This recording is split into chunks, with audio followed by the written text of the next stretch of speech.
மேற்கு ஆசியாவில் அமைதியை நிலைநாட்ட பாகிஸ்தானில் நடைபெற்ற அமெரிக்கா ஈரான் பேச்சுவார்த்தை தோல்வியில் முடிந்த கையோடு இப்போது இஸ்ரேல் மற்றும் துருக்கி நாடுகளுக்கிடையே ஒரு புதிய ராஜதந்திர போர் வெடித்திருக்கிறது. அமெரிக்க அதிபர் டொனால்ட் ட்ரம்ப் மற்றும் ஈரான் இடையே எட்டப்பட்ட போர் நிறுத்த ஒப்பந்தத்தை யாரோ சதி செய்து குலைக்க பார்க்கிறார்கள் என துருக்கி அதிபர் எர்டோகன் எச்சரித்திருக்கிறார். இதற்கு மிக கடுமையான பதிலடி கொடுத்துள்ள இஸ்ரேல் பிரதமர் பெஞ்சமின் நெதன்யாகு, ஈரானின் பயங்கரவாத ஆட்சிக்கும் அதன் ஆதரவு அமைப்புகளுக்கும் எதிரான எங்களது போராட்டம் ஒருபோதும் நிற்காது என அதிரடியாக அறிவித்துள்ளார். துருக்கி அதிபர் எர்டோகனை மிக கடுமையாக சாடிய நெதன்யாகு, சொந்த நாட்டு மக்களான குர்து இனத்தையே கொன்று குவிக்கும் எர்டோகன் இஸ்ரேலின் தற்காப்பு நடவடிக்கையை பற்றி பேச தகுதியற்றவர் என விமர்சித்துள்ளார்.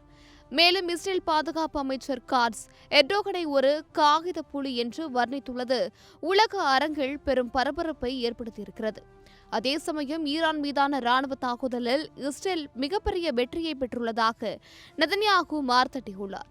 ஈரானின் அணு ஆயுத திட்டம் மற்றும் ஏவுகணை திட்டங்கள் முழுமையாக நசுக்கப்பட்டு விட்டதாகவும் தற்பொழுது ஈரானில் ஒரு அணு செறிவூட்டல் நிலையம் கூட செயல்படவில்லை என்றும் அவர் ஒரு பகீர் தகவலை வெளியிட்டுள்ளார். மறுபுறம் பாகிஸ்தானில் அமெரிக்க துணைத் தலைவர் JD வான்ஸ் நடத்திய 21 மணி நேர பேச்சுவார்த்தை தோல்வியில் முடிந்தது. இந்த பதற்றத்தை மேலும் அதிகரித்துள்ளது. அணு ஆயுதங்களை உருவாக்க மாட்டோம் என்ற நீண்டகால உறுதிமொழியை வழங்க ஈரான் மறுத்துவிட்டதே இந்த தோல்விக்கு காரணம். எங்களது நிபந்தனைகளை ஈரான் ஏற்கவில்லை, எனவே நாங்கள் எங்களது இறுதி சலுகையோடு அங்கிருந்து வெளியேறுகிறோம் என JD வான்ஸ் அறிவித்திருப்பது போர் நிறுத்தம் எப்போது வேண்டுமானாலும் முறியலாம் என்பதை காட்டுகிறது. ஒருபுறம் அமெரிக்காவின் அழுத்தம், மறுபுறம் இஸ்ரேலின் தொடர் தாக்குதல் எச்சரிக்கை என ஈரான் இப்போது பெரும் நெருக்கடியில் சிக்கியுள்ளது. உங்கள் சத்யாவின் தமிழ் புத்தாண்டு சூப்பர் ஆஃபர்